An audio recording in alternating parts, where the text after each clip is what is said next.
Hey guys, tonight we step into a world where flickering candlelight casts strange shadows on cold stone walls, and the air is thick with perfume not to seduce, but to mask things far less pleasant.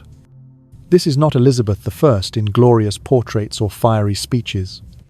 Tonight, we will trace the cracks beneath the makeup, the shadows behind the throne, to uncover 101 chilling truths that make her story stranger than you think.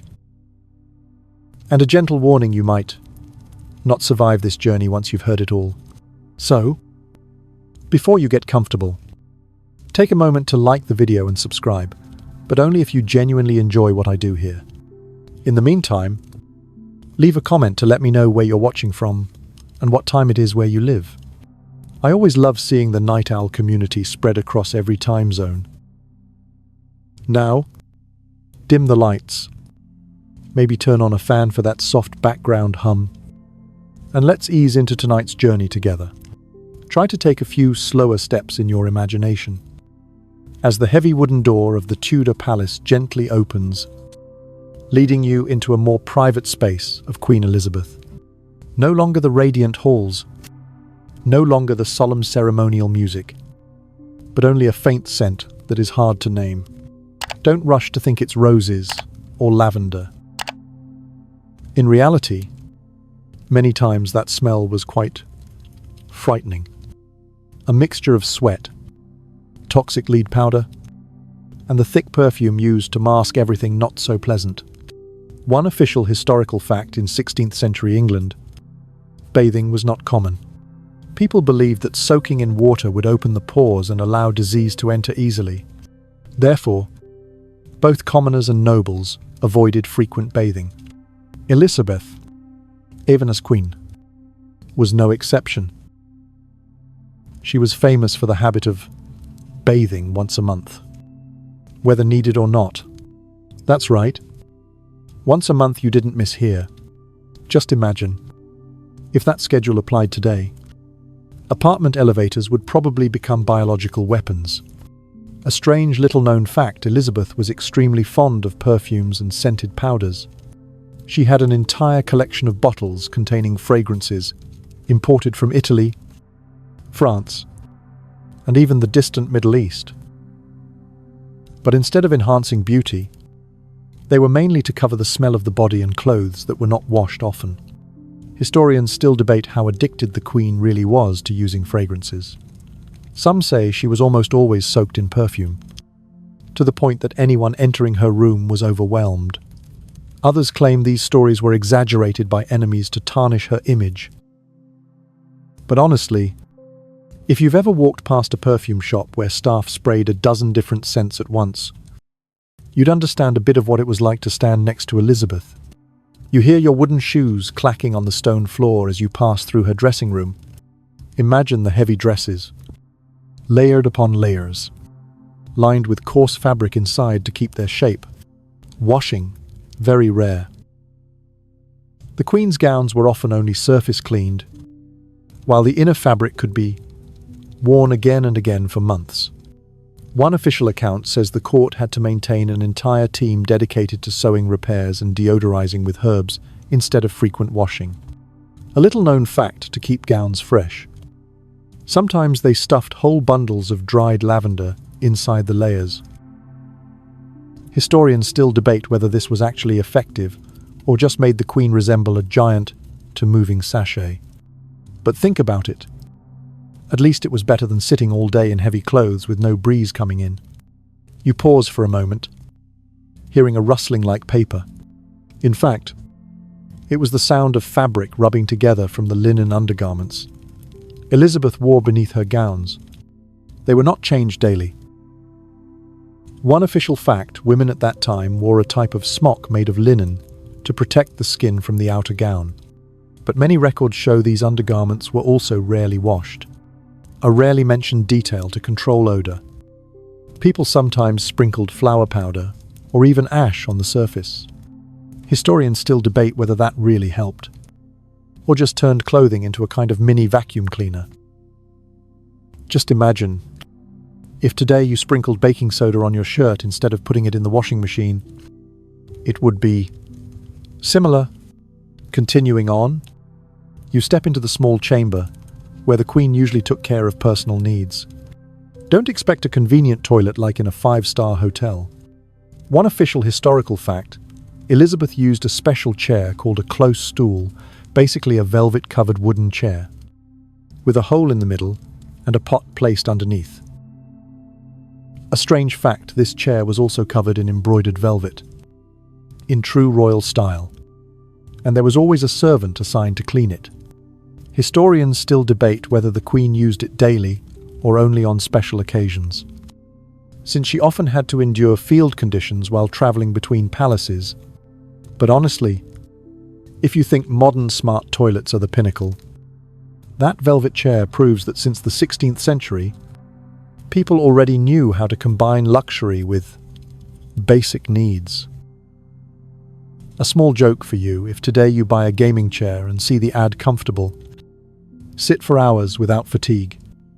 Just remember, Queen Elizabeth also had her own version of a gaming chair, just with a slightly different function.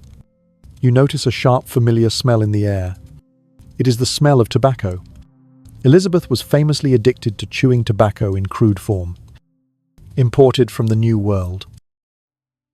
One official fact, it was recorded that she believed tobacco could cure colds and prolong life.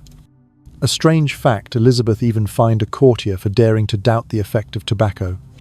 Historians still debate whether she truly believed in the leaf medicine or was simply following a new trend from America. But imagine, if there had been Instagram at that time, Elizabeth would surely have posted stories like afternoon tea with tobacco's secret of staying young. Also related to hygiene, you will see a detail that makes you shiver slightly. Elizabeth's teeth. One official fact, due to eating too much sugar, she suffered from severe tooth decay, with blackened teeth and many falling out completely. To ease the pain, she used a mixture of honey and herbs, sometimes even powdered opium. A little-known fact, she also had the habit of rinsing her mouth with strong liquor instead of mouthwash. Historians still debate. Whether this helped her ease the pain or only made her breath more pungent is uncertain. Just imagine, if today someone sprays mint-flavored mouthwash, Elizabeth would probably choose the scent of whiskey. Another little joke, so you don't get too tense if you've ever feared going to the dentist. Then imagine the dentist opening Elizabeth's mouth. Perhaps just looking would be enough for him to take a week off. You take a few more steps, hearing the wind slip through the window frame. In the closed room, Elizabeth often requested candles and incense to mask odors. One official historical fact at that time, not only she, but the entire English court used strong fragrances to cover the smell of bodies and clothes that had not been washed for a long time. A strange fact, people even hung scent bags on their wrists and collars so that the fragrance would spread while walking. Historians still debate, did Elizabeth truly enjoy those scents? Or was it simply because she had no other choice? But think of it this way. Like today, when you turn on an air purifier to remove fried food odors, except in the 16th century, they used rosemary and resin. At this point, you may feel your body recoil a little, because the Queen's hygiene details are nothing like the dazzling paintings. But remember, all of this only makes her more human, more relatable. Beneath the lead powder, beneath the heavy fragrance, she was still a person with very real inconveniences. One last joke before we close this part. If you think you're lazy about doing laundry, rest assured, you're still superior to a queen. She had an entire team of servants. While you only have a washing machine, and you certainly use it more often than she did, you hear your fan spinning steadily, in rhythm with the story. From these strange hygiene details, we see more clearly the contrast between the image of glorious Gloriana and the reality of Tudor court life.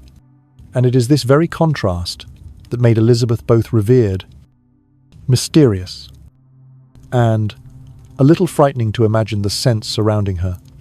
You take a slow breath. Then imagine yourself walking past a small room in the palace, where servants were preparing to wash the Queen's hair. It may sound normal, but for Elizabeth I, this was quite a bizarre ritual. One official historical fact recorded Elizabeth often washed her hair only every few weeks, sometimes even a whole month. The reason was simple at that time. People believed that washing hair too often would weaken the body and make it more prone to illness. Think about it if today you don't wash your hair for just a week. It already feels greasy like glue. Yet the Queen, under countless gazes, was still confident enough to maintain her infrequent bathing and washing schedule, a strange little-known fact to cover the unpleasant smell of hair. Elizabeth used scented powders and herbs sprinkled directly on it.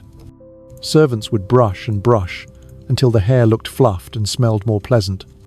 Sometimes she even wore wigs, often made from real hair dyed light, to cover thinning hair caused by illness and lead-based cosmetics.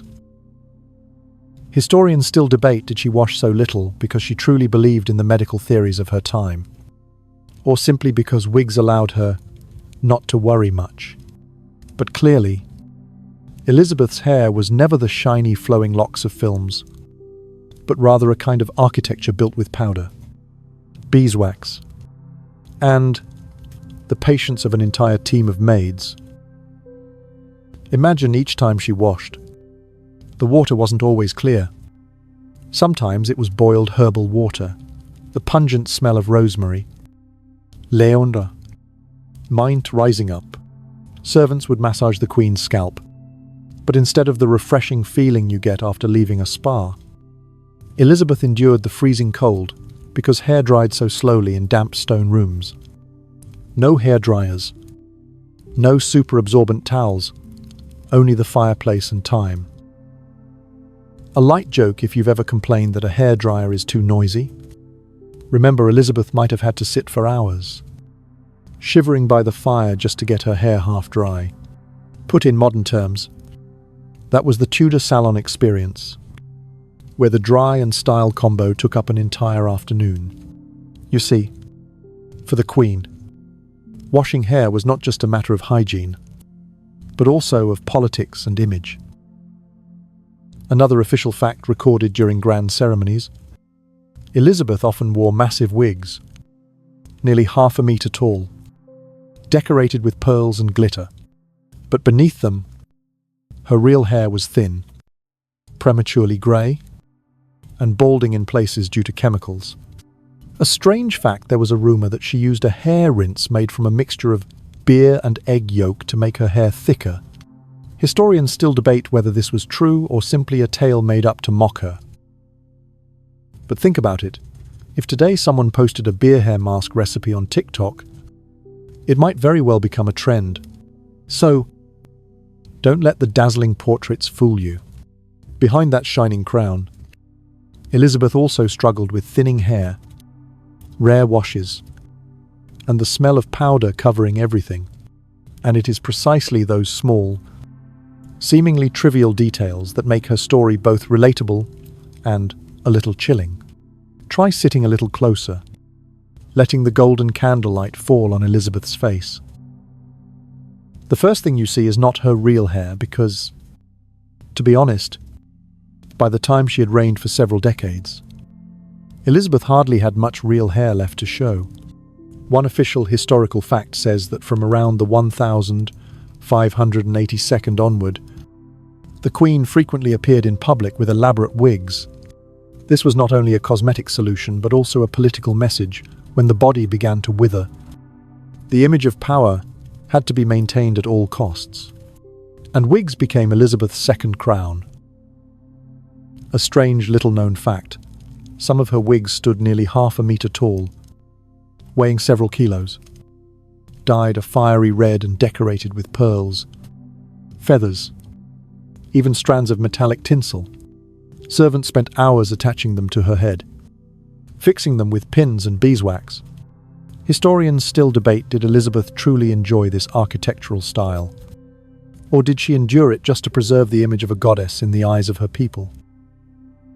But clearly, Whenever she entered the Great Hall, that wig forced every gaze upward, just like a modern pop star stepping onto the stage wearing a crown of light. Imagine sitting under that wig. Her head must have felt hot, heavy, sweat seeping out. Servants had to sprinkle scented powder regularly to reduce odor, which also meant the whole room was filled with a mix of powder and scalp smells. Sometimes wigs were even gnawed by moths or invaded by insects, because they were made of real hair, not well treated. Sounds disturbing, but entirely reasonable for that era. A small joke if today you're afraid of dandruff. Elizabeth must have feared an entire colony of ants living on her head. Notice, each of her famous portraits shows a different hairstyle, large and shining. One official fact: the court once issued strict regulations controlling how the Queen's portraits were painted. No one was allowed to depict her with thinning hair or signs of age. All paintings had to be reviewed before publication. A strange fact: one painting was immediately withdrawn because it showed her real hair, thin, and exposing the scalp. Historians still debate, did Elizabeth do this out of personal vanity or to protect the national symbol? But think about it. If she had lived in the age of Instagram, she surely would have been the queen of filters. Never posting an unedited photo? You hear whispers from the maids behind. They had to take turns caring for the enormous wig collection, cleaning, sprinkling powder, and storing them in wooden boxes. Another official fact recorded by the end of her life: Elizabeth owned more than 80 wigs, enough for a new style at every great event.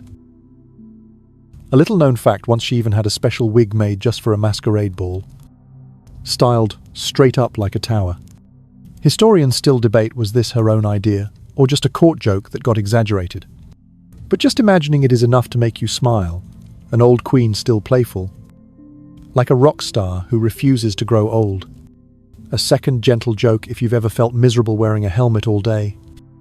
Imagine Elizabeth having to wear a construction project made of hair for hours. Surely, she was the true definition of hardcore. You see, wigs were not just fashion accessories, but a part of politics. They helped Elizabeth maintain the image of eternal youth, a queen who never aged, even though in reality she was in her twilight years. One official fact: in her speech at Tilbury in 1588, when encouraging soldiers against the Spanish Armada, she also appeared with a fiery red wig, shining under the sunlight. A strange little-known fact: there was a rumor that the glow of that red hair, combined with silver armor, made soldiers believe they were seeing a goddess rather than just a human.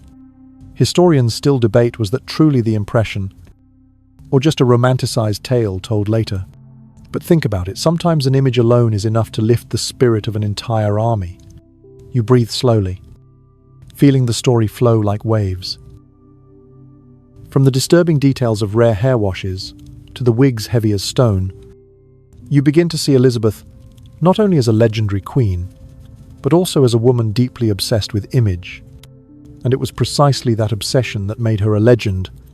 One last joke for this part: if there had been a wig beauty pageant in the Renaissance, Elizabeth would surely have won the crown, and perhaps even worn another wig on top to celebrate. You see, even the smallest mat of hair was enough to reveal part of a soul full of contradictions, both strong and insecure, both proud and lonely. And in the steady hum of the fan by your ear, you might smile softly behind that fiery red wig. Elizabeth was only a human being, trying to hide the fear of aging with wigs woven from power. Imagine yourself walking down the long, endless corridor of the palace, where the smell of roasted meat and strong wine spilled out from the banquet hall. No smell of pizza, no bubble tea, only smoke rising from trays of venison, goose, and thick sugary pies. One official historical fact recorded that Elizabeth I was an infamous diner. She ate a great deal of red meat, especially beef and venison, considered luxury food of the nobility. And of course, What could not be missing was sugar. Yes, refined sugar, an expensive commodity at that time, which she consumed as if it were oxygen. A strange little-known fact: Elizabeth was so fond of candied sweets that she had an entire room in the palace dedicated to boiling sugar and making confections. Recipes for rose preserves, ginga preserves, orange preserves were all recorded, and many dishes were jokingly called Gloriana's specialties. Historians still debate how much did she actually eat. Some say her blackened teeth were the result of uncontrollable sugar addiction. Others argue that such claims were exaggerated by political enemies. But think about it at that time, when sugar was so luxurious that only nobles could touch it. Black teeth became a symbol of wealth. Yes, you heard that right tooth decay was a trend of the upper class. You take a few more steps. The clacking of wooden heels echoing in the great dining hall, where a long table covered with black velvet cloth was piled with silver dishes. Elizabeth sat at the head of the table, raising a glass of strong wine. One official fact: she drank wine and beer daily, since people at that time believed water could easily cause illness. So instead of drinking 2 liters of water per day, as doctors now recommend, Elizabeth hydrated with wine and beer. A strange fact at some feasts: she even ordered sugar to be mixed into the wine, creating a sharp sweetness that stuck to her lips. Historians still debate: did she drink so much that she became addicted? Or was it simply the lifestyle of the Tudor court? But in any case, the obvious result was gout and long-lasting joint pains that plagued her for many years. Close your eyes and imagine a queen meeting ambassadors with pitch-black teeth, a faint smell of alcohol, while her mouth still carried the taste of candied ginger. It sounds unbelievable. But many diplomatic records confirmed the horrified reactions of French and Spanish ambassadors when faced with that smile. A small joke: if there had been toothpaste commercials in 16th century England, the slogan would have been, "Black teeth more luxurious than you think." You notice, the royal menu also included unusual dishes. One official historical fact: Elizabeth loved eating swan and peacock birds, reserved only for nobles, forbidden to commoners. A little-known fact: she once enjoyed marzipan sweet almond cakes, but shaped into castles or warships. Historians still debate: was this just banquet amusement or political symbolism? Since each castle cake represented the power of England. But imagine if today you went to a party and saw a cake shaped like a battleship. You would surely be both surprised and amused. You hear a soft laugh echoing from the corner of the room, maids whispering about the Queen's unpleasant ailments. One official historical fact: in her later years, Elizabeth suffered from chronic indigestion and stomach pains, the result of a diet too heavy in meat and sugar. A strange fact: she believed chewing mint leaves or drinking herbal wine could cure it. Historians still debate: did those folk remedies actually work? Or were they just her way of comforting herself? But you can imagine a queen sitting in a cold room, clutching her stomach, sighing while chewing mint leaves. Not so different from you holding your belly after an overindulgent barbecue buffet. You move closer and see bottles of liquor scattered about. One official fact: the Queen sometimes allowed brewing right inside the palace to ensure her own private supply. A little-known fact: Elizabeth enjoyed experimenting with herbal liquors mixtures infused with resin, flowers, and even pollen. Historians still debate: did she drink out of curiosity, or because she believed they had healing powers? But just imagine, if today there were a Tudor cocktail menu, it would surely include rose preserve, wine and honey ale, and every hotel would sell out. Another light joke: if you've ever complained about overpriced drinks at a cafe, just remember, a cup of sugared water in Elizabeth's time was worth enough to buy an entire cow. You notice a small detail in the air: bad breath. Many accounts said Elizabeth's breath was foul from rotten teeth and heavy drinking. One official fact: by the time she addressed Parliament in 1601, many members complained that standing close to her was truly a challenge. A little-known fact: once, to remedy this, she had her maids sprinkle flower powder directly into her mouth, like a primitive breath mint. Historians still debate, was this true or just rumor? But think about it: if chewing gum had existed, then Elizabeth would have been its most loyal customer. You breathe slowly, feeling your body relax as the story continues. Elizabeth's eating habits not only left marks on her body, but also influenced the nation's image. One official fact: when foreign ambassadors returned, they often reported that the English Queen is in weak health, with bad teeth, but a sharp mind. A strange fact: one report described her teeth as black pepper scattered on pink gums.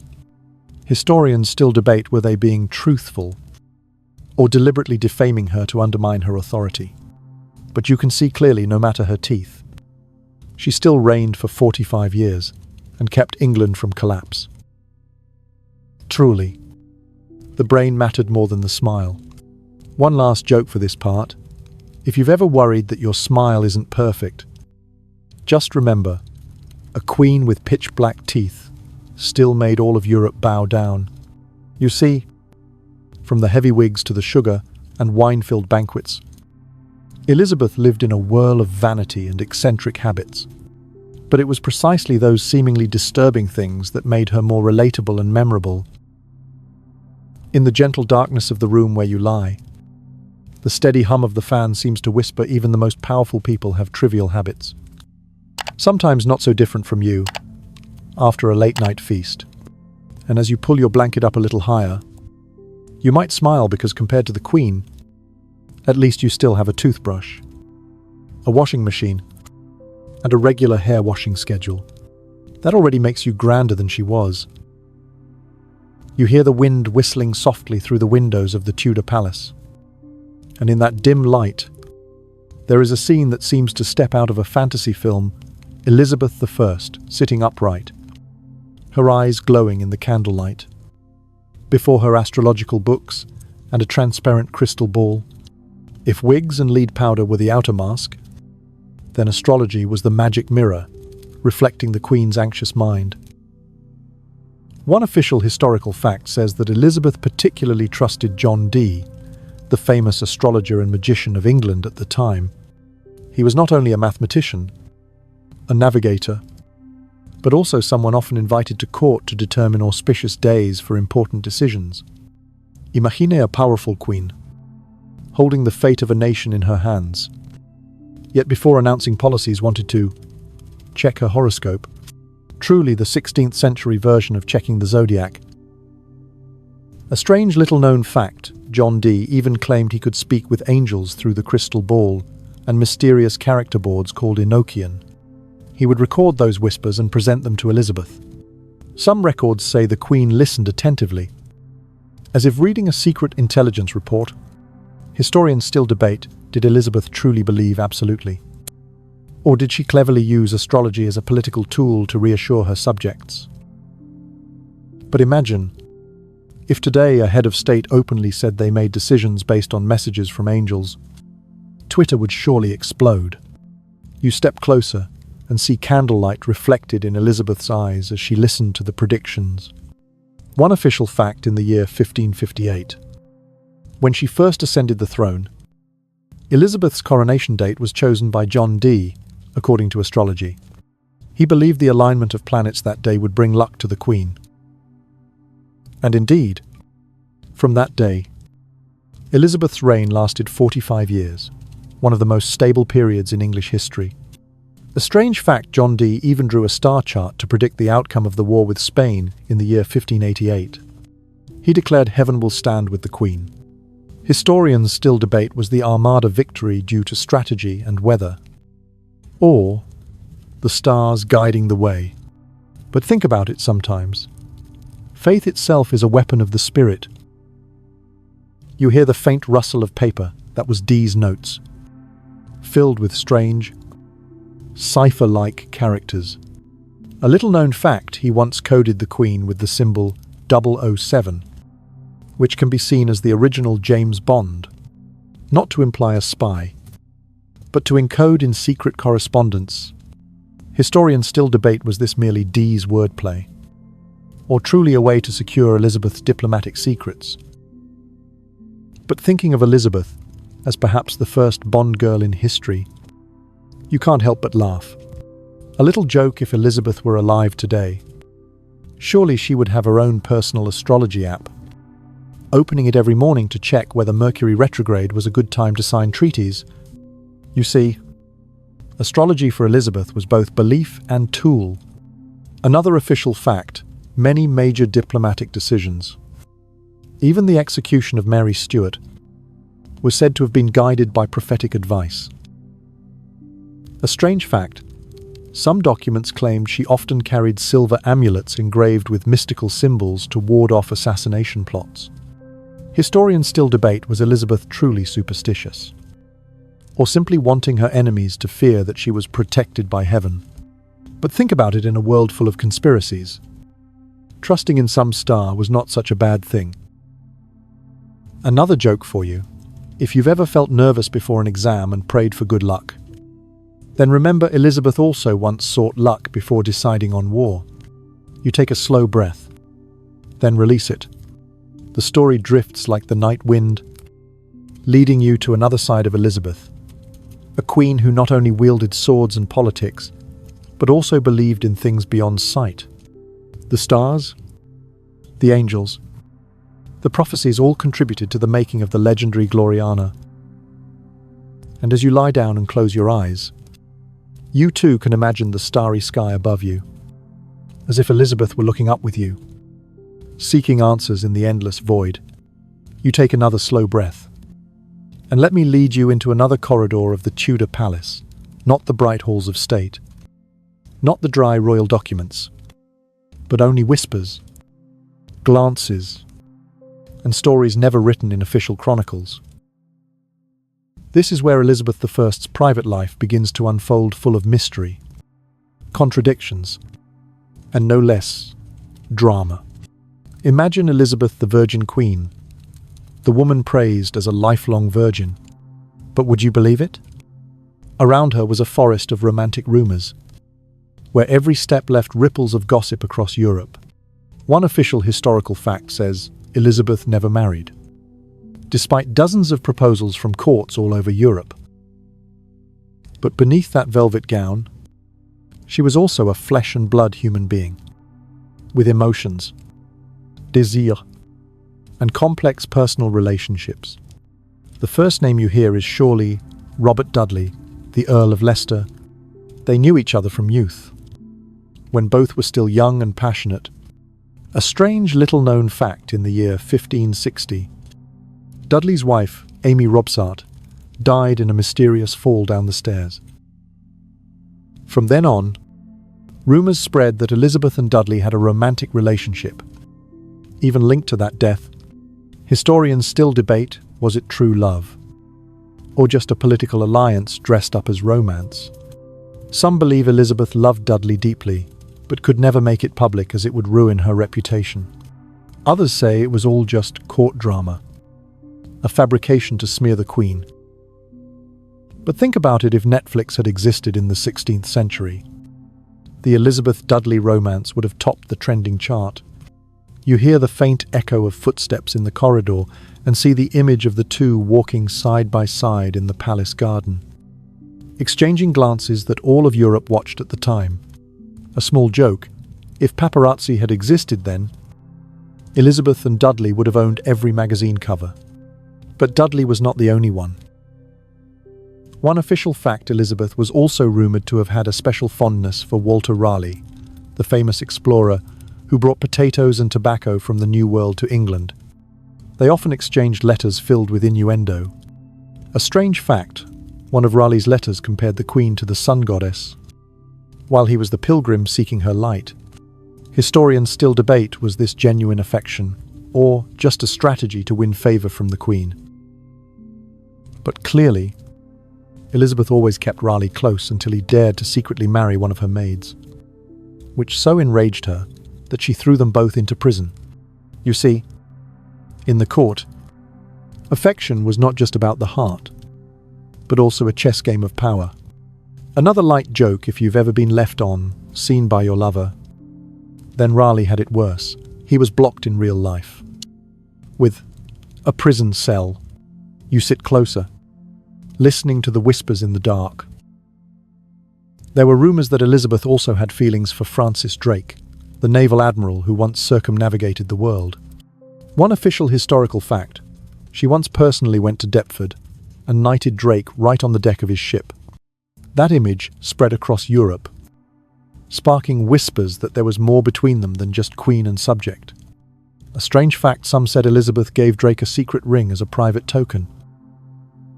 Historians still debate, was it a symbol of love, or just a political gesture to bind loyalty? But imagine it: a queen standing before the crew, placing her hand into the hand of a naval admiral, their eyes meeting. Just picturing it is enough to stir the heart. You hear the rustle of paper again.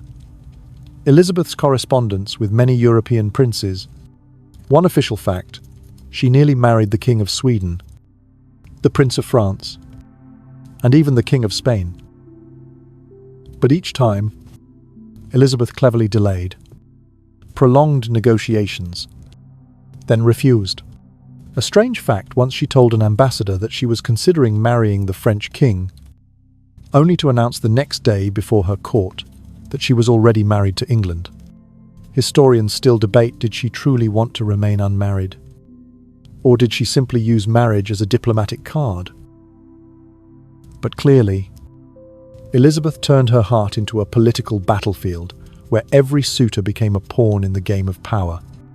A third joke: if you've ever been pressured by friends to marry.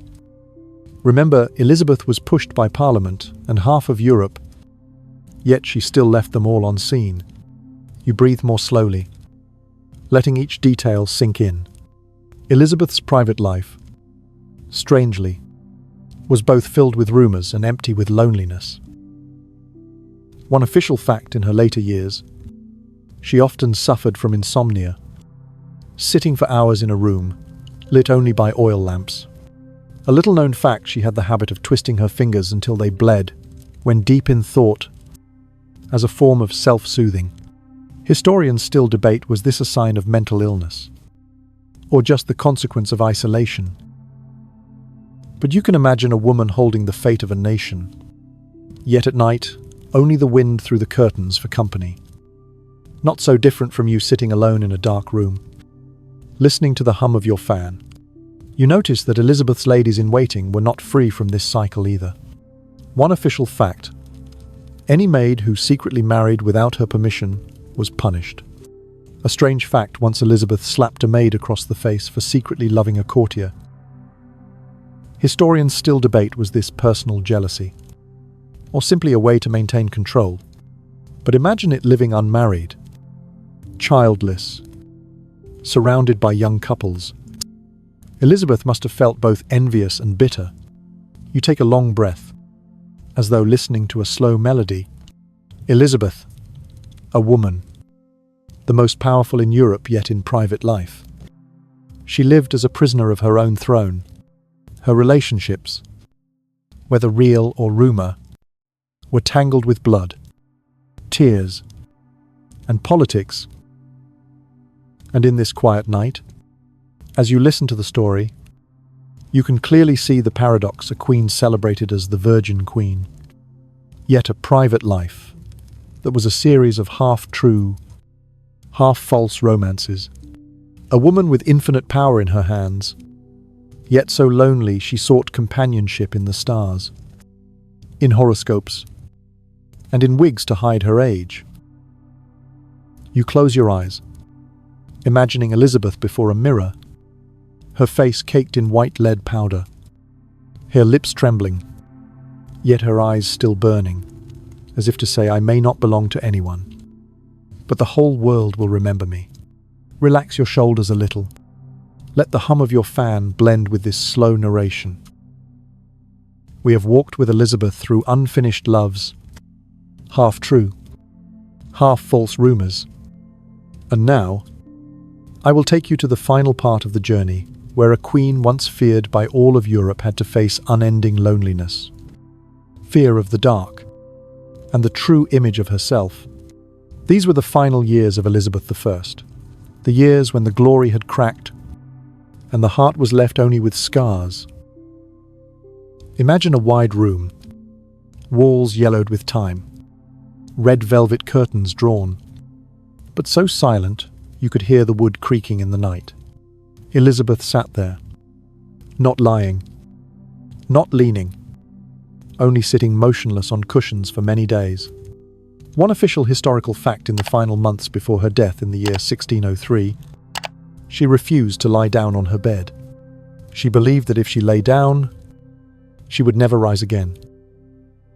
You see, it was not only the fear of death, but also the fear of a woman who once commanded an entire nation now losing control of her own body.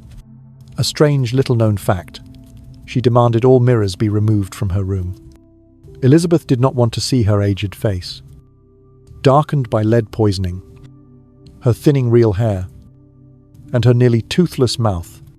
Some said that once, just catching a glimpse of herself in the mirror, she trembled and ordered all of them covered.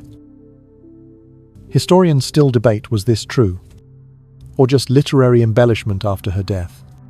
But that image alone, a great queen avoiding mirrors, was enough to be remembered forever. Picture the scene: flickering candlelight, Elizabeth's shadow stretching across the wall, her face patched with white powder, her eyes sunken, and silence so heavy it almost felt touchable. A light joke: if there had been phones then, she would have turned off every selfie camera, to never risk seeing her own face. You hear the whispers of maids outside. They said that in her last nights, Elizabeth barely slept. One official historical fact: she suffered from chronic insomnia, often sitting for hours without a word, staring into nothingness. A strange fact: she had the habit of twisting her fingers until they bled, as a way to keep herself awake. Historians still debate, was this a symptom of mental illness, or simply a habit formed from the crushing pressure of power?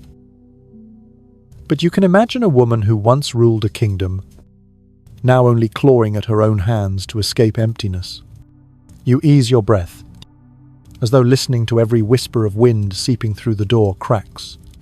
Elizabeth's final nights were not filled with glorious banquets, nor with joyous music. They were long nights, where she listened to the footsteps of death drawing near. One official historical fact: before her death, she whispered the words, "I do not want darkness." A strange fact: some claim she said, "I do not want night." Others recorded that she whispered in Latin. Historians still debate what were Elizabeth's true last words, and what did they mean? But you understand, in the end, what the Queen feared was not enemies, not conspiracies, but only the dark, the same thing each of us has once trembled at when alone in the night. A small joke: if Elizabeth lived today, she would surely be a loyal customer of stuffed animal nightlights. You continue in your imagination, arriving at the funeral scene. One official historical fact: Elizabeth died on the 24th of March, 1603, at Richmond Palace, closing the Tudor dynasty after 45 years of reign. The funeral took place a few weeks later, the coffin draped in black velvet, with a wax effigy placed on top depicting her youthful face. A strange fact: many witnesses said the effigy was so lifelike it was chilling, giving them the feeling Elizabeth was still gazing down at the crowd. Historians still debate, was the effigy made to conceal the body deformed by lead, or was it simply a traditional ritual? But imagine it amid a sea of mourners dressed in black, a wax queen smiling down. It would be enough to keep you awake for many nights. You hear the wheels of the funeral cart grinding on gravel, the tolling of church bells echoing long, and the cries mingling within the crowd. But emotions were not united. For many, Elizabeth was Gloriana, the queen who held England firm against the Spanish Armada. For others, she was a tyrant, sowing religious division. Her death was thus like the final act of a play, where the audience felt both moved and vaguely relieved. You take a slow breath and notice one more detail 25 years after her death. Elizabeth's body was moved to be buried with Mary Tudor, her half-sister and bitter rival. One official historical fact: the tomb bears the inscription, "Partners in throne and grave." A strange fact. Some say this was a political decision, symbolizing Catholic and Protestant reconciliation after death. Historians still debate, was this an act of forgiveness, or merely a settlement arranged by the Stuart dynasty? But think about it too, who once fought as mortal enemies, finally lying side by side, silent forever, like a cruel joke of history. One final joke: if Elizabeth had known she would end up as Mary's eternal roommate, she might have protested from the start. You sit still, letting the story sink into each heartbeat. The final years of Elizabeth, outwardly, may have seemed like mere aging, but look closer, and you see a tragedy. The tragedy of a woman who never truly belonged to anyone. And in the end, no one belonged to her.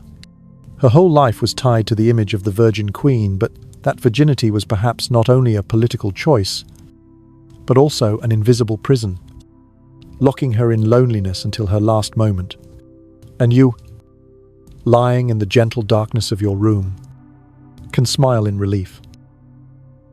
Because you don't have to bear the weight of a kingdom, don't need to cover mirrors for fear of seeing yourself aged, nor twist your fingers to stay awake. You only need to pull up your blanket, listen to the hum of your fan, and allow yourself to rest. Elizabeth left this world more than 400 years ago, but her shadow still lingers on every page of history, in every Shakespearean play, in every chime of Westminster's bells. She left a golden legacy for England, but at the same time, a reminder power is never enough to drive away the darkness of loneliness. Notice your breath slowing down, your body sinking into the pillow, like the coffin slowly being lowered into the earth during the Westminster funeral. All is silent, all is safe, and in that silence, you are allowed to sleep. You take a slow breath, letting your breathing match the steady hum of the fan in your room. Now, imagine we are stepping into a gloomy morning in London in the year 1603. The city, once noisy and crowded, is now draped in thick grey. Clouds hang heavy like velvet cloth in the sky, while the church bells toll long, heavy notes. This is the day all of England bids farewell to Elizabeth I Gloriana, who reigned for 45 years, now finally closing her journey. You stand at a street corner, pressed among a sea of mourners dressed in black, and you sense the fragrance of incense filling the air. People came from everywhere, some weeping loudly, some silent, and many eyes carrying mixed feelings: respect, relief, and curiosity. One official historical fact: Elizabeth's funeral took place in April of the year 1603, a few weeks after she breathed her last at Richmond. The coffin was carried from Whitehall to Westminster Abbey, the resting place of England's kings and queens. A strange little-known fact: her coffin was covered in black velvet, and on top was a wax effigy of Elizabeth in royal regalia. People said the effigy was so lifelike it was chilling the youthful face. Bright eyes, and faint smile, as if the Queen were still gazing down at the crowd. Historians still debate, was the effigy meant to conceal the truth that her body had been deformed by lead and age? Or was it simply a traditional Tudor funeral practice? But imagine standing in the crowd dressed in mourning, looking up at a wax, Elizabeth coldly, smiling enough to make you shiver. You hear the wheels of the hearse, grinding slowly against the gravel. 6 black horses pulled the carriage, their manes tied with white cloth, each heavy step pressing down on the space around them. One official fact: The coffin was placed on a hearse draped in black velvet, preceded by rows of soldiers in shining armor, spears held upright.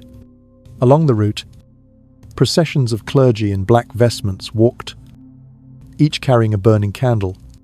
A strange fact witnesses said a few candles suddenly blew out in the cold wind, and the people saw it as an omen that the light of the age had also gone out.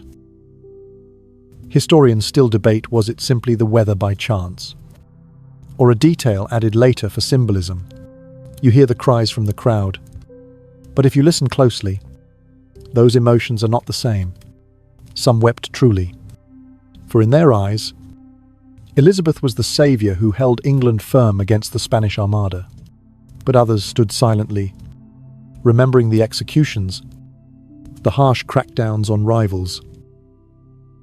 One official historical fact: throughout 45 years of reign, Elizabeth ordered many executions, including Mary Stuart, the Queen of Scotland.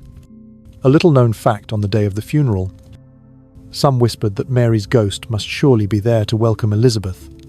Historians still debate, was that just a folk rumour or truly a common belief of the time? But imagine it in the mournful atmosphere. Any story could easily become a chilling omen. You move closer to Westminster Abbey. The building rises high, stone arches curving, stained glass casting a dim blue light. One official historical fact: when Elizabeth's coffin entered, the choir sang a mournful hymn, echoing like waves against the shore.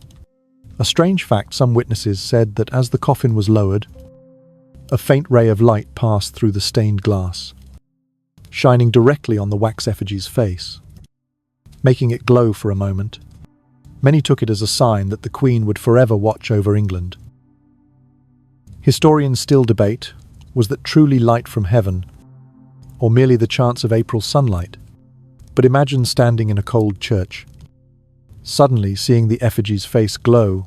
Surely your heart would beat faster. You slow your breath, feeling the heavy air as the coffin was placed into the vault. One official historical fact: at first, Elizabeth was buried at Westminster in a single tomb, but about 25 years later, her remains were moved to lie with Mary Tudor, her half-sister. A strange fact: the tomb bears the inscription, "Partners in throne and grave." Historians still debate, was this a political decision, meant to reconcile opposing religious symbols? Mary Catholic, Elizabeth Protestant, or was Westminster simply running out of space? But think about it. A lifetime of rivalry, only to end up side by side like a mocking joke of history. You step out of the church, hearing the dull thump of funeral drums still echoing in your mind. Perhaps the question rises, what did people truly feel at Elizabeth's death? One official historical fact: many records said the funeral was grand, but public emotions were mixed. Grief, yet also worry for the future under the new King James I. A little-known fact: rumours spread that during the funeral, someone heard strange noises from beneath the coffin, sobbing sounds or just creaking wood. Historians still debate, was it imagination born of tension? Or did something mysterious truly happen? But you know, those very rumours are what made Elizabeth's funeral feel magical even to this day. Imagine the scene after the funeral: London still draped in grey.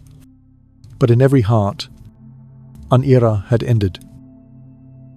The Virgin Queen, a woman who never married, left nowhere, but left behind a golden legacy for England.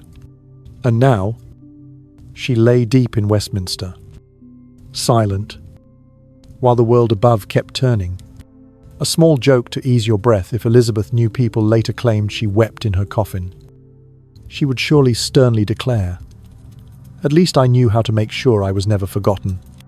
You see, Elizabeth's funeral was not only the farewell of an individual, but also the burial of an entire era. The bells, the drums, the weeping, all like a mournful symphony closing the golden age. And tonight, as you lie listening to the story, you can feel your heart slowing. like the distant beat of the funeral drum. But unlike that heavy gloom, you are allowed to close your eyes, release all worries, and drift into peaceful sleep. You take a deep breath, then let it out slowly. The story of Elizabeth I's funeral has closed with the mournful toll of church bells, but our journey does not end, because, you see, Elizabeth did not only leave a tomb in Westminster Abbey, she left a legacy that endures to this day. Now, let the hum of the fan blend into the rhythm of this narration, and let us gently pass through the marks that the Virgin Queen left upon England politics, religion, culture, and even the image of female power. Imagine the morning after the funeral. London still carried the scent of incense, the sound of mourning still lingering in the people's memory. But across the Thames, the first sunlight fell upon Tudor rooftops. A new dynasty, the Stuarts, had just begun.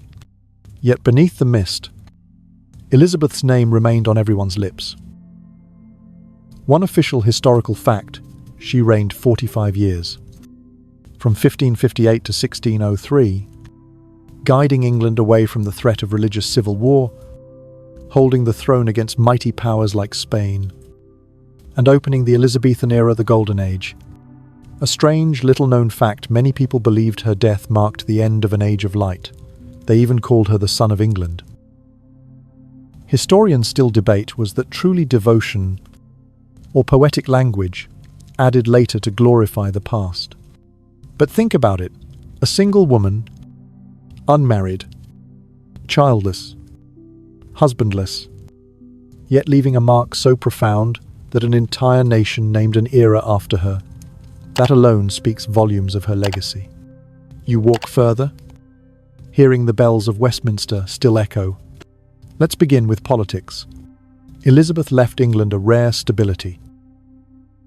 One official historical fact from the start of the 16th century: England was torn by religious upheaval, Catholic, then Protestant, then Catholic again, like a pendulum swinging back and forth.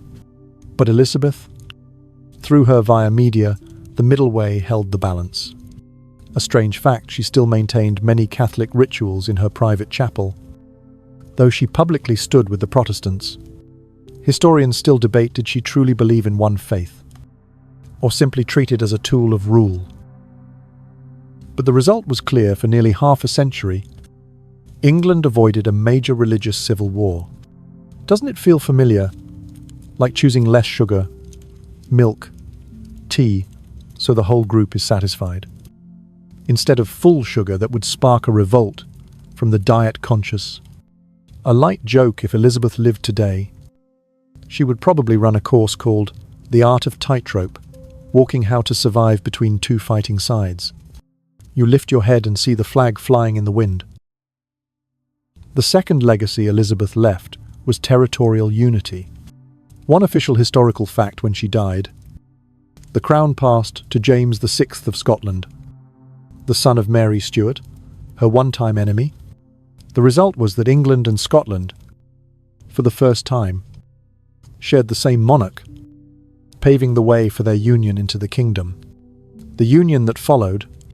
A strange fact: some said that before her death, Elizabeth admitted James as the legitimate heir, as a way of healing the feud with Mary.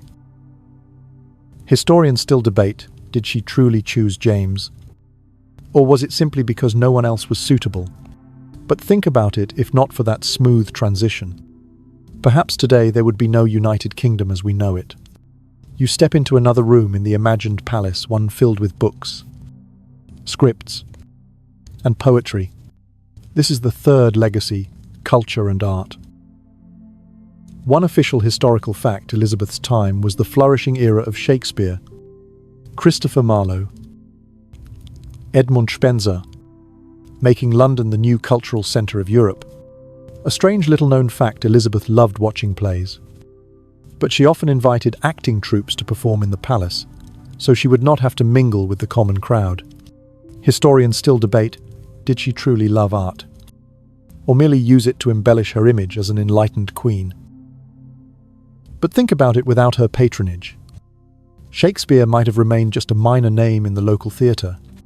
A second joke, if Elizabeth had Netflix, she would surely demand every film feature a strong female lead like herself, with a 100% positive rating. You hear the waves crashing from afar. That is the fourth legacy, the maritime spirit. One official historical fact under Elizabeth: the English Navy defeated the mighty Spanish Armada in the year 1588, and Francis Drake circumnavigated the globe. A little-known fact, Elizabeth once personally went to Deptford and knighted Drake right on the ship's deck. An image that spread across Europe. Historians still debate, did she truly foresee the potential of a sea empire? Or was she merely reacting to the moment of war? But think about it. The seeds of the British Empire stretching across the world began in this very era. You see again the candlelight casting shadows on Elizabeth's face. This is the fifth legacy, the image of female power. One official historical fact: she never married, calling herself the Virgin Queen, and turned that image into a political weapon. A strange fact, popular rumor, said she deliberately made herself half divine, through cosmetics, costumes, and ritual, so she would no longer be seen as a woman, nor exactly a man, but the embodiment of the entire nation. Historians still debate, was Elizabeth truly an early form of feminism? Or did she merely happen to become a symbol? But you see, today, when people speak of women leaders, Elizabeth's name is always among the first mentioned. A third joke, if Instagram had existed then, Elizabeth's bio would surely read single but ruling a kingdom. You relax your shoulders, feeling the story drift deeper. But Elizabeth did not leave only light. Her legacy also bore shadows. One official historical fact: by the end of her reign, England's treasury was nearly drained from wars and royal spending. A strange little-known fact: Elizabeth once minted coins with low silver content, sharply reducing their value, a kind of printing money recklessly in the old days. Historians still debate. Did she do it as financial strategy or out of sheer necessity? But for the people, the golden age was not always golden. You hear a sigh in the wind. Elizabeth also left behind loneliness. No children, no direct heir. Her final image was that of an old woman, trembling, refusing to lie down on her bed. One official historical fact: she died sitting motionless for many days. A strange fact, some accounts said she whispered, "I do not want darkness." Historians still debate, was that truly her last words, or only romantic literature? But you see, in the end, what she feared most was not enemies, but the fading of herself. You lie down, pull the blanket higher, and notice your heartbeat slowing. Just like this narration. Elizabeth has been gone for more than 400 years, but her legacy remains political stability, religious moderation, radiant culture, maritime spirit, and the image of an unyielding queen. These became the three pillars that supported the Kingdom of England later, leading England into the Age of Empire. And you do not need a throne, nor a legacy, nor religious wars. All you need now is just a good night's sleep. Take a deep breath, then let it out. Imagine the Westminster bells ringing long, no longer mournful, but only a soothing lullaby. Elizabeth left England a golden age, while you, tonight, only need to leave yourself a peaceful sleep. Now, close your eyes. Let the gentle darkness embrace you. Not the thing Elizabeth once feared, but a kind friend, ready to carry you into dreams. Sleep deeply. And when you wake, you will carry the lesson from this story, that the greatest light is not the crown or the throne, but the peace within the soul. You hear the fan still humming steadily, like an invisible lullaby. And I will take you one step further. the step where Elizabeth I is no longer a flesh and blood person, but the collective memory of the English people, a symbol recalled for more than 400 years. Because if death closes a life, then memory opens an endless journey, and Elizabeth I, the Virgin Queen, still lives in modern England, not only in history books, but in popular culture, in national symbols, and even in every breath of pride of its people. Imagine yourself standing in London today, walking along the Thames. Modern glass buildings rise high, yet scattered among them are Tudor and Elizabethan structures, with red brick, small windows, and rough walls. People pass by, perhaps without a thought, but just look up at a small bronze plaque, and you will see Elizabeth's name engraved there like a bridge between the 16th and the 21st century. One official historical fact: Elizabeth's reign is often called the Golden Age. This phrase is still used in lessons in English schools. English children grow up with the story of the Queen in armour at Tilbury, encouraging her soldiers against the Spanish Armada. A strange fact: in many 19th century textbooks, Elizabeth was even redrawn with golden hair, though in truth she was a redhead. Historians still debate, was that an intentional beautification of memory, or simply errors through repeated copying? But you see, collective memory is often polished, so that the figure becomes more of a national legend than a real human being. You continue? Stepping into a theatre on the South Bank of London. The Globe Theatre has been rebuilt, and every summer, thousands of visitors sit watching Shakespeare under the open sky. One official historical fact: Shakespeare wrote most of his works under Elizabeth's reign, and many of his plays reflected the spirit of the age. A strange fact: some scholars argue that the strong female characters in his plays like Portia, Viola, or Titania were indirect reflections of Elizabeth. Historians still debate, did Shakespeare truly draw inspiration from the Queen, or was it mere coincidence? But think about it: a powerful queen sitting in the audience, giggling at a play, surely helped plant seeds for art. And today, whenever the Globe's velvet curtain falls, Elizabeth's presence still seems to linger behind the applause. You stop at a souvenir shop near Westminster Abbey.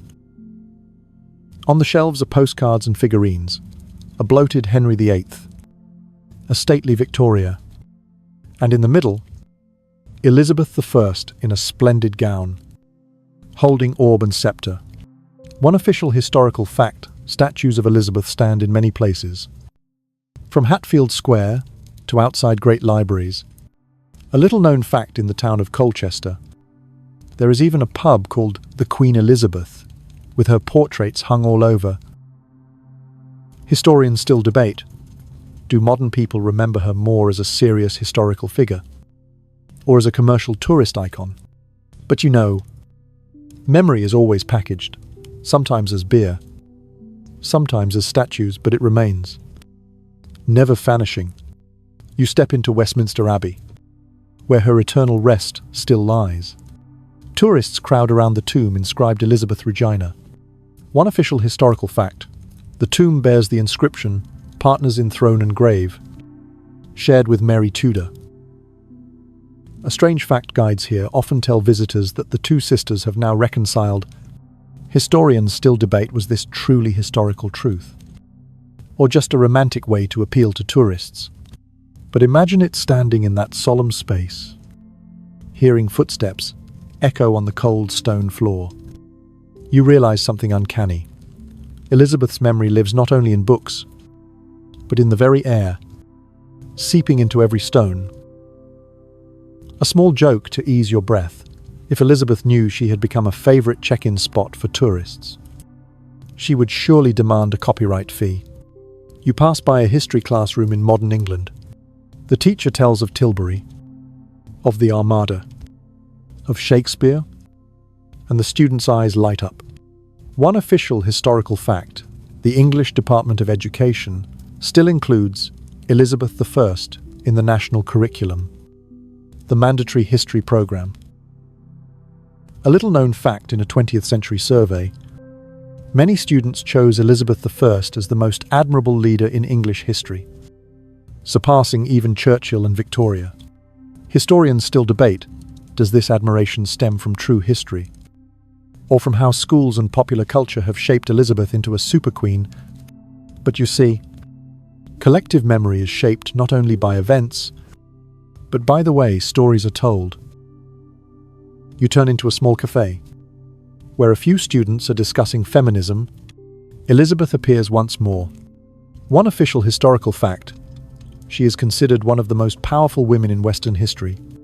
A strange fact: many feminist movements in 20th century England used Elizabeth I's image on posters as a symbol of independence. Historians still debate, was she truly conscious of feminism? Or did she simply become a role model because she never married? But you see, in the 21st century, that no longer matters. Elizabeth has become a face representing female strength. You hear again the wind blowing past the Tower of London, where Elizabeth was once imprisoned when she was still a princess, suspected of treason. Today, that site is a famous tourist destination, with thousands of visitors every day. One official historical fact: the Tower of London holds many traces connected to Elizabeth, her prison room, her steps. A strange fact: some visitors have said they heard quiet footsteps in the corridors at night.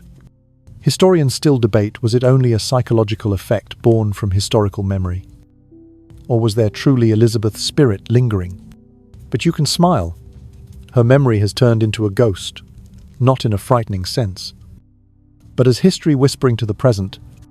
A second joke: if there had been a ghost hunters show in England, Elizabeth would surely have been the honorary guest star. You step out of London, into the small villages. In many places, there are still schools, libraries, even pubs named after Elizabeth. One official historical fact: in the year 1952, when Elizabeth II ascended the throne, the English called the 20th century the New Elizabethan Age. A strange fact: newspapers at the time compared Elizabeth I and II, treating them as two golden milestones of the nation. Historians still debate, was that comparison truly fair, or just a way to boost national spirit? But think about it, the name Elizabeth alone has become a national brand, transcending time. You take a breath, letting your heartbeat slow, like the rhythm of the Thames flowing through London. Elizabeth, though gone for more than 4 centuries, still lives in the memory of the English people. She is part of tourism, of education, of culture, of politics, and even of the folklore ghost stories. One last joke to ease you: if Elizabeth knew she had become London's tourism star, she would surely demand another title, not only the Virgin Queen, but also the Tourism Queen. You close your eyes and feel Elizabeth's memory is not only in history books, but in the chimes of Westminster, in the plays of Shakespeare, in every flag flying over Buckingham Palace. A queen from the 16th century, yet still present in the 21st, proof that some names, some memories, never fade away. You take a deep breath, then release it. All is gentle, all is safe, and in the sleep you are about to enter, Elizabeth will also be there, not as a cold queen, but as a reminder: power will fade, but memory, if strong enough, will become immortal. You take a deep breath, then let it out, slowly. After a long journey, from the moment Elizabeth I cried her first cry at Greenwich Palace to the solemn funeral at Westminster Abbey, you and I have walked through more than 400 years of history. Now, as every detail, every sound, every light of lavish banquets or cold nights in prison, towers slowly dissolves into darkness, the only thing left is silence. And that is the final gift. I want to give you a good night's sleep, long and gentle, like the breath of history blending into your heartbeat. Do you hear the imagined bells of Westminster tolling? They ring far into the distance, then dissolve into the night, just like Elizabeth's life, once dazzling in splendor, then fading, leaving only echoes in people's hearts. You too may have had noises and worries today that tightened your mind, but now, all it takes is a single toll of a bell, then let it fade away, light as smoke. Try closing your eyes. Imagine yourself lying in an ancient room. Red velvet curtains hang down. Candlelight flickers casting shadows on the wall. But unlike Elizabeth, who once feared the dark, you are safe, surrounded by the gentleness of night. No spies, no traitors, no political plots, only you and your steady breath. One official historical fact. Elizabeth once said that my heart and stomach are those of a king, but you do not need to carry the heart of anyone else but your own. A little-known fact in her final years, she often stayed awake all night, clenching her fingers until they bled to keep herself alert. Historians still debate, was it a symptom of mental illness? Or just a reflex from pressure? But you do not need to torment yourself to stay awake. On the contrary, sleep is the gift. And tonight, that gift is waiting for you. You can smile, because unlike the Queen, you need no army of maids to prepare your bed, nor scented powders to mask your hair. All you need is your familiar pillow, a gentle blanket, and a body slowly letting go. Take another deep breath, then release it. All tension drifts away like the dust of lead powder on Elizabeth's face, floating into nothingness and never returning. Tomorrow, you will wake up stronger, lighter, as though you had passed through a heavy age and begun your own golden age. A small joke to make you chuckle before drifting to sleep, if Elizabeth once worried that if I lie down, I will never rise again. You can rest assured tomorrow morning you will surely get up, and even wake earlier than the alarm, more energized than a queen. Do you feel it now? Your body beginning to sink. Shoulders loosen. Hands release. Eyelids grow heavy. The fan spins steadily like ocean waves, carrying you away, far from the noise of the day. The story of Elizabeth, with 101 facts, both glorious and disturbing, now fades like a vague dream. Let it all dissolve. No more throne. No more crown. No more fear of the dark. Only you, with a peaceful night. So, I wish you a deep, restful sleep. Sleep as still as Westminster in the rain, as calm as the Thames under the moonlight, as fading as the bells dissolving into the air. When you open your eyes tomorrow morning, carry with you a gentle lesson that power, glory, and fear will all drift away in the end. What remains is peace in the soul. And sleep is the beginning of that peace. Sleep well,